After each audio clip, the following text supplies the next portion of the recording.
लकारस्य प्रक्रिया।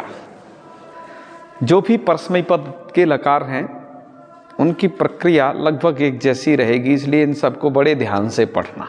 अब हम लुंग लकार, लुंग लकार किस अर्थ में होता है, सूत्र है उसका लुंग, सूत्र भी यही है, देखो इसका तो सूत्र है लुंग। भूतार्थे धातोर लुंग स्यात्, भूतार्थे विवक्षिते। जब आपको भूतार्थ की विवक्षा हो तब जो है धातोर लुंग स्यात्, धातु से लुंग लकार का प्रयोग करना चाहिए। अब बड़ी समस्या आ गई, कितने सारे भूत हमने पढ़ लिए हैं भाई। एक भूत हमने अनद्यतने लंग भी पढ़ा, एक भूत हमने परोक्ष लिट भी पढ़ा। क्या इन भूतों में अंतर है? कैसे इनका प्रयोग करेंगे? समस्या आ जाएगी। तो इसलिए आप ऐसे समझे रहो, अब ये 3 भूत हो गए टोटल आपके पास। इनकी प्रक्रिया ये है, प्रयोग विज्ञानम। सामान्य भूते लुंग, सामान्य भूतकाल को कहना है, उसमें अनद्यतन भूते लंग, और उसमें भी अनद्यतन परोक्ष भूते लिट। इतनी प्रक्रिया को कर लेना, ठीक है। कहा कि जैसे उदाहरण कह देखो, पुरा अभूत पुरा भारत भाविभाषकः, पुरा काले भारत भाविभाषकः अभूत। भारत भाविभाषक महाराणा प्रताप नाम का एक राजा हुआ। अब ये हुआ तो बहुत पहले है महाराणा प्रताप भी, ठीक है, पर वहां पर सामान्य भूत की विवक्षा है वाक्य में। वाक्य में कोई ऐसा शब्द नहीं पढ़ा उन्होंने कि जो अनद्यतन को बतलावे या फिर परोक्ष को बतलावे, ऐसा कोई शब्द नहीं इसमें है। प्रताप विजयम का श्लोक है, मैं तुम्हें बोला जो हमने बचपन में याद की थी वही, तो उसी की पंक्ति को हमने यहाँ डाला जो याद था। तो प्रताप विजयम बहुत अच्छा एक काव्य है, उसे जरूर आपको थोड़ा सा पढ़ना चाहिए। मैंने तो याद भी किया था कुछ उसके श्लोक जो है, पूर्णेंद्र सुंदर मुखी प्रतिभा विरामे, वो श्रीश कवि ने लिखा है। नाम तो उनका था ई सदत्त, श्री लगा दो तो श्री सदत्त, ठीक है। जैसे मेरा नाम ओम शर्मा कोई यदि केवल कहे, पर ऐसा नहीं है, श्री ओम शर्मा पूरा है। ऐसे उनके नाम केवल ईश दत्त था, श्री बाद में जड़ा दिया तो श्री दत्त हो गया। वो बचपन के ही कवि थे और वो मुश्किल से 30 वर्ष जिए होंगे, फिर उनका शरीर हो गया बस। काशी के थे प्रसिद्ध, भारतेंदु हिंदी वाले जो हुए थे ना, उसी टाइम के संस्कृत के कवि थे, जिनका प्रताप अल्लाह रहे कर दे चल। तो जो है, अच्छा वो नाटक वाले भी तो लगे हुए हैं ना इसी बिल्डिंग में। अरे भैया चल, तो उन कवि के काव्य को जरूर पढ़ना चाहिए, क्योंकि उनमें नैसर्गिक प्रतिभा थी। कुछ लोग लिखने का प्रयत्न करते हैं, कुछ लोग ऑटोमेटिक कवि होते हैं, जैसे हमारे हिमांशु जी। और जो ऑटोमेटिक कवि होता है ना, उसे कुछ करने के लिए यत्न नहीं करना पड़ता। वो जो है सिद्ध कवि होता है, वो जो वाणी से बोलता है वो सिद्ध चीज़ें हैं सब, उसके लिए कोई उसे प्रयत्न नहीं करना। ऐसा लगता है माँ सरस्वती की कृपा से शब्दों की जो है निर्झर झरझरी प्रवाहित हो रही है सीधे। तो भाई सामान्य भूत में आप लुंग लकार करिएगा। जब अनद्यतन भूत आवे तो लंग, उसके लिए क्या होगा, जैसे इसमें परेद्यु शब्द है, परेद्यु तव गृहे अगच्छम, अहम का अन्वय कर लेना। अहम माने मैं, परेद्यु माने परसों, तव गृहे अगच्छम तुम्हारे घर गया था। तो उसने परेद्यु एक ऐसा शब्द यूज कर दिया जो कि बता रहा है आज से भिन्न अनद्यतन काल को। तब ऐसे करना।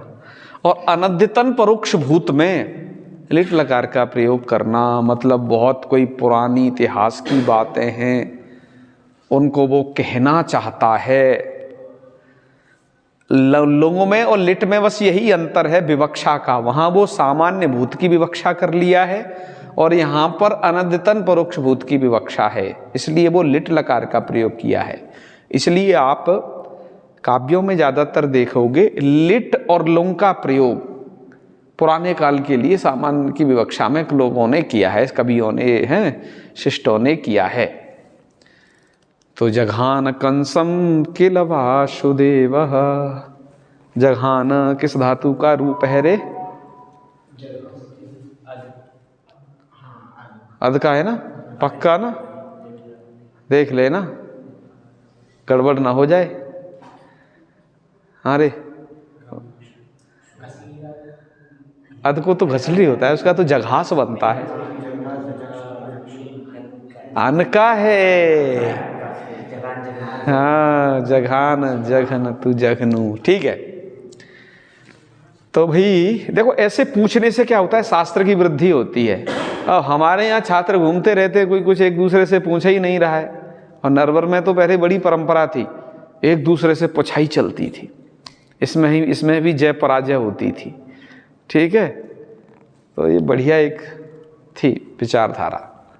तो ठीक है भाई, अब हम थोड़ा सा प्रक्रिया को देख लेते हैं। पहले प्रक्रिया से पहले पर एक चीज और दे दी इन्होंने, मांगी लुंग। मांगी लुंग, मांग भैया एक अव्यय प्रकरण में पढ़ा गया है, ठीक है। तो मांगी लुंग ये कहता है, मांग शब्दे उपपदे धातुर लुंग से आता। आपके मूल में तो केवल इतना ही लिखा है, सर्वलकाराणाम अपवाद, ठीक है। पर यहां पर मांग शब्दे उपपदे धातुर लुंग स्यात्।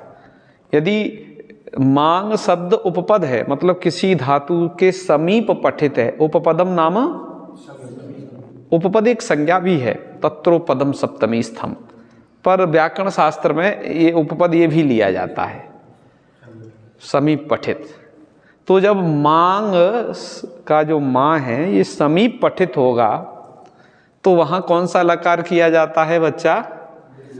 लुंग लकार किया जाता है, सभी लकारों को बाध करके, ठीक है, ठीक है। इसमोत्तरे लंच, इसमें यदि उत्तर में है, अरे भाई किसके उत्तर में है तो बताया ही नहीं, कभी चर्चा काहे की चल रही थी कि मांग की चल रही थी, मांगी लुंग, तो बस वही कि मांग के उत्तर में जब इसम हो, माने मां इसम यदि ऐसा है, तब आप लंग स्यात्, लंग कर सकते हो। च भी दिया है तो लुंग भी हो जाएगा। तो अब तक कहने का तात्पर्य ये हुआ, अकेला मां उपपद में है तो लुंग करिए, यदि मां इसम उपपद में है उस धातु के किसी के, तो आप लंग लकार का भी प्रयोग कर सकते हैं और लुंग का भी कर सकते हैं। बहुत बढ़िया, समझ में आया। पर एक बात ध्यान रखनी पड़ेगी, जब भी आप चाहे तो मां का प्रयोग करो या मां इसम का प्रयोग करो, न मांग योगे, मांग के योग में नहीं होता। क्या नहीं होता? मांग योगे अट आटौ न स्तः। जब यदि मां कहीं जुड़ा हुआ है तो उस धातु से अट और आट मत करना। हलादी है तो अट मत करना, आजादी है तो आट मत करना, ठीक है। हाँ, ओके। अब उदाहरण बताओ। उदाहरण बताना शुरू किया। मां भवान भूत, मां को उधर पढ़ दिया क्योंकि उसमें योगे कहा है। योग मतलब वो वाक्य में कहीं पठित हो, बस चाहे तो उसके समीप में या थोड़ा बहुत दूर। तो भवान मां भूत, आप मत हो, तो ये वस्तुतः अभूत है। ये रूप क्या है? अभूत, जो इधर बनाएंगे अभी। लेकिन मांग के योग में अटाट होते नहीं है तो भूत हो गया वो। लंग लकार का, वो लुंग लकार का रूप है। तो देखो, मांग के योग में आपने लुंग लकार देख लिया, देख लिया, और अट भी। तो मां भवान भूत ऐसा प्रयोग कर सकते हैं। मां स्मा के योग में, दूसरे वाले सूत्र के उदाहरण, मां स्मा के योग में लंग भी कर सकते हैं। तो पहला लंग का है, माँ स्मा भवत, भवत माने अभवत है, समझ जाना। कोई मुझे भवत कहाँ, तो माँ के युग में वो अट नहीं हुआ है बस। और लुंग भी हो जाता है तो माँ स्मा भूत माने अभूत है, तो ये प्रयोग बन जाएंगे। ये तो यहाँ के कौमुदी की साधारण बात रही। लेकिन शास्त्रकारों ने माँ या मास्मा के योग में बहुत कुछ प्रयोग किया है, और वो प्रयोग हमने यहाँ रखा है सब, कि माँ अथवा मास्मा इनके योग में लोट, विधिलिंग, लिट और लुंग इतने लकारों का प्रयोग किया है। जैसे माते संगोस्त्व अस्तु, माते संगो अस्तु कर्मणि, अस्तु लोट प्रयोग है ना, अस्तु। मां हिंस्यात सर्वभूतानि, ये हिंस्यात तो कहाँ का लिंग का है ना, उसे इधर लिखना चाहिए था मुझे। विधिलिंग में विधिलिंग का भी प्रयोग होता है, जैसे ऊपर वाले उससे दे दिया। और ये त्यजेत, ये भी उसी का उदाहरण है। त्यजेत जो आया है ना, मां समीक्ष परम स्थानम पूर्वमायतनम त्यजेत। और लिट का भी प्रयोग देखा जाता है, मां भविष्यति सीतार्ता जानकी हृदय स्थिता, रामायणम। मां भविष्यति लिट का प्रयोग दिया है। और लुंग के तो होते ही हैं, लुंग का तो बताया ही है। गर्वम मां कार्षि, गर्व मत करो, त्वम का अध्यार कर लेना। त्वम गर्वम मां आकार्षि ही कहना चाहता है वो, तो यहां कर दिया क्या, कार्षि ही। मां अलेखित, तो यहां पर कर दिया मां लेखित। हाँ, इसमें मुझे लुंग और लंग ये दोनों कहना चाहिए, है ना, कि लुंग और लंग का भी प्रयोग देखा जाता है। ठीक है, तो कहने का मतलब 1 2 3 4 5 लकारों का प्रयोग हो जाएगा टोटल मांग के योग में। पर ये सिद्ध कैसे होगा? क्यों? पाणिनि जी तो मां के साथ केवल लुंग कहे, ओके, और मां स्म के साथ में वो लंग भी कहे हैं साथ में, और लुंग भी होगा। पर इतने लकार, इतने सारे लकार कैसे सिद्ध होंगे? इसका मतलब या तो इन्हें पाणिनि समझा जाए, एक तो तरीका ये, क्योंकि ऋषि जो कह रहे हैं वो उसके सम्मत नहीं हो रहा है काम। और मां हिंस्यात सर्वभूतानि, ये तो बड़ा प्रसिद्ध वाक्य है। तो इसकी कुछ प्रक्रिया है, कुछ लोगों का अलग अलग कहना है। उसमें एक लोग ये कहते हैं, पहला तो उत्तर दे दिया कि उन्हें आर्षत्वाद समझ लिया जाए। एक लोग ये कहते हैं कि देखो, अव्यय प्रकरण में एक मां पढ़ा गया है, एक मांग पढ़ा गया है। अव्यय प्रकरण पढ़े थे ना, मां मांग दो अलग अलग थे। तो ये जो सूत्र है मांगी लुंग, ये मांग के योग में लुंग करता है, बाकी मां के योग में वो सब हो सकते हैं। एक अलग बात है, मांग और मां का मां ही बचता है।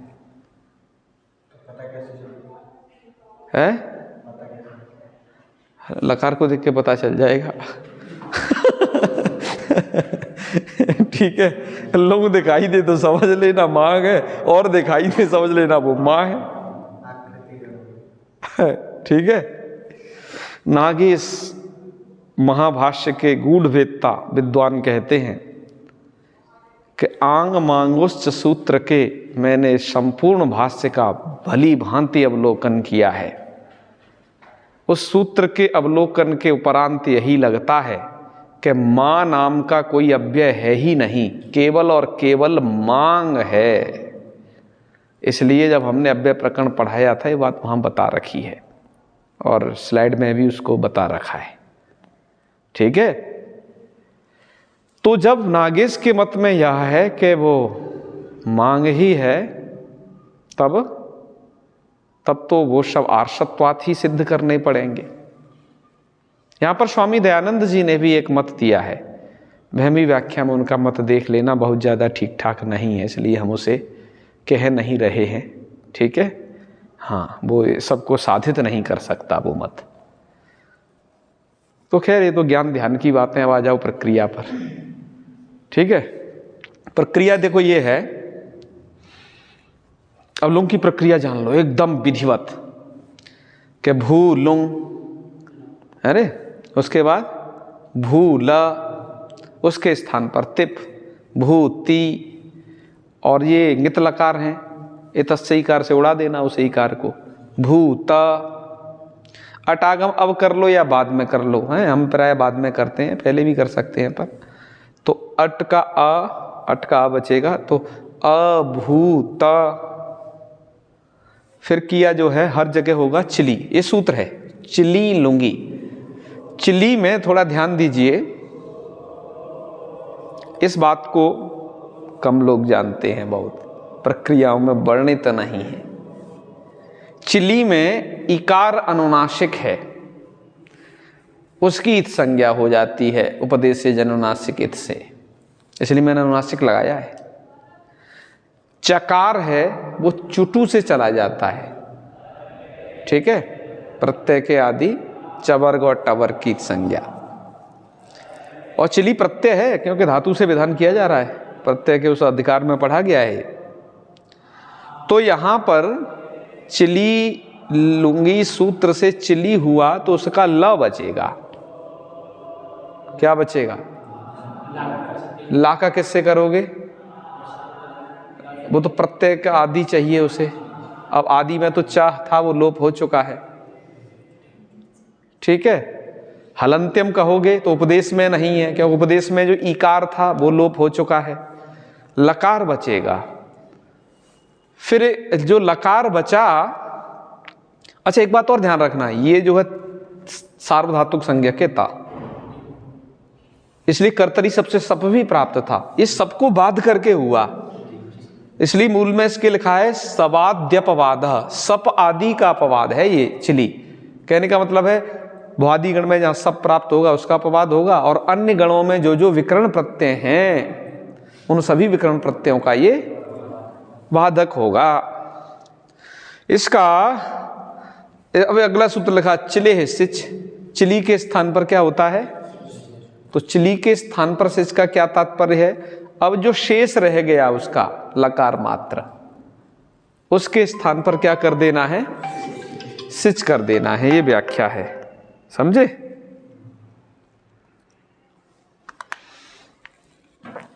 तो जी चिली के स्थान पर सिच कर लिया, सिच में भी इचा वितौ तो स बचेगा, तो स्थिति हो जाएगी अभूषत। यहां तक कर ली, आगे आ जाओ। अभूषत यहां तक की स्थिति हो चुकी है। अब देखो एक बात तो ध्यान रखो, लुंग लकार में चिली के स्थान पर बड़ी बड़ी घटनाएं होती हैं, और लगभग जितने भी आपने 10 गण पढ़ेंगे चिली के साथ, चिली तो खैर कहीं सुरक्षित रहता नहीं, बचता नहीं चिली, जैसे क्योंकि पिछले वाले सूत्रों को ध्यान से देखो, लुंग में चिली हमेशा होगा क्योंकि कोई विशेष शर्त है नहीं, चिली के स्थान पर सिच हमेशा होगा। अब इस सिच के साथ को कभी कभार चिली के स्थान पर सिच को रोक करके कुछ हो जाएगा, तो बहुत सारी चीज पढ़ोगे, कभी अंग होगा, कभी चंग होगा, कभी इस सिच का लुक हो जाएगा, इसके साथ बड़ी बड़ी घटनाएं घटेंगी। इसलिए लुंग लकार में क्या क्या घटनाएं घटती हैं, इसके लिए हमने एक पेज को स्क्रीनशॉट किया था, टोटल घटना है उसमें, ठीक है। तो यहां पर क्या घटना घटने जा रही है? गातिस्था गुपा भूभ्य सिचा परस्मयी पदेशु। एभ्य मतलब गाति और स्था, घू पा भूभ्य सिचा परस्मयी पदेशु, इनसे परे सिच का लुक हो जाता है। इसमें भू आ गई है यहां भूभ्य, तो भू धातु से परे सिच जिंदा नहीं बचता है, चला गया, तो रूप बन गया क्या? अभूत बन गया। इस सूत्र में गाति से क्या लिया जाए? तो कह रहे गा शब्दे न इणो गा लुंगी इति सूत्र विहित इण स्थानिक आदेश भूतो गा गृह्यते। इणके स्थान पर जो गा आदेश होता है ना वो ली जाएगी। एक धातु है गई धातु जो गाने अर्थ, वो नहीं ली जाएगी।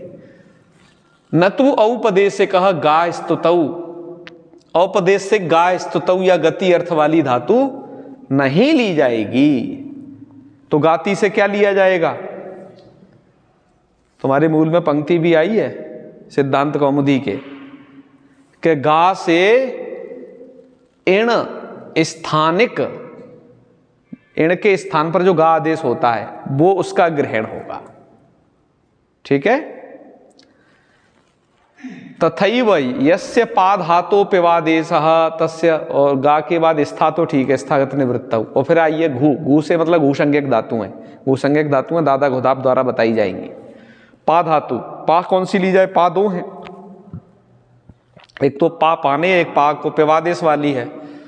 तो कह रहे हैं पा धातु पेवादेशा, उसका ही सूत्र में ग्रहण होगा, न तू औपदेशिक पारक्षणे का। इसलिए मूल में एक पंक्ति लिखी है गा पौ, गा और पौ धातु मतलब पा धातु, इह मतलब इह सूत्रे इणादेश पिबती गृह्यते, मतलब गा इणादेश वाली गृहीत होगी और पा जो है पीने वाली गृहीत होगी, रक्षण वाली गृहीत नहीं होगी। ये पंक्ति आज तुम्हें लगी? गा पौ इह इणादेश पिबती गृह्यते, लगा लेगा ना मनी सब इसे? हाँ, तो भाई ठीक है, हमने लुक कर दिया। अब लुक कर दिया, अब उसके बाद इस उकार को सार्वधातुक आर्धधातुकों से गुण प्राप्त है। गुण प्राप्त है ना, क्योंकि गंतंग को गुण होता है, सार्वधातुक आर्धधातुक सार्वधातुक प्रत्यय परे है, तो उसकी छुट्टी सूत्र ने कर दी गुण की। भूषु बोस्तिंगी, भूषु एतयो हो सार्वधातुके तिंगी परे गुण ना, भू धातु और सु धातु इनको यदि सार्वधातुक तिंग परे है, कौन सा? वो सार्वधातुक भी हो और तिंग भी हो, क्योंकि सार्वधातुक संज्ञा तिंग के अलावा औरों की भी है, शित प्रत्ययों की। तो जब भू धातु या सु धातु से साक्षात सार्वधातुक तिंग परे मिल जाएगा तो इन्हें गुणमत कर लेना। ठीक है। तो गुण नहीं किया तो क्या बन गया? अभूत में तुम्हारा ये भैया अभू हर जगह बन जाएगा, अभू, क्योंकि सिच के सकार का लोप हर जगह है। अब खटाखट मिला दो बस, अभूत, अभूताम। यहां एक चीज है बुकागम, क्योंकि वो एक सूत्र तुमने पढ़ा था भुवो वुंग लुंग लिटो, लुंग और लिट में लुंग लिट संबंधी जब अच परे होगा तभी लगेगा, इसलिए अच परे एक तो यहां मिलेगा और एक यहां मिलेगा, दो ही जगह अच मिलना है। तो इधर बुकागम करके, तो इसलिए इधर बनाना आपको अभू वन, वन बना देना। ठीक है। साकुरुत्व विसर्ग अभू, अभूतम, अभूवम बना लोगे ना। इधर विसर्ग मत बोलना बिल्कुल भी है। हाँ, क्यों? विसर्ग कहां, वो सकार कहां चला गया? नित्यम गीता तस्थस मिपांतन तामा, तो यही वाले हैं, ताम तम त और अम, वो तो इतना ही जगह है। नित्यम गीता, गीतों में उससे करना है। ठीक है। स्थिति इतनी आ गई समझ में? तो भाई आज इतना ही, कल तुम्हारा ये हो जाएगा लास्ट। ठीक है। लिंग लकार कल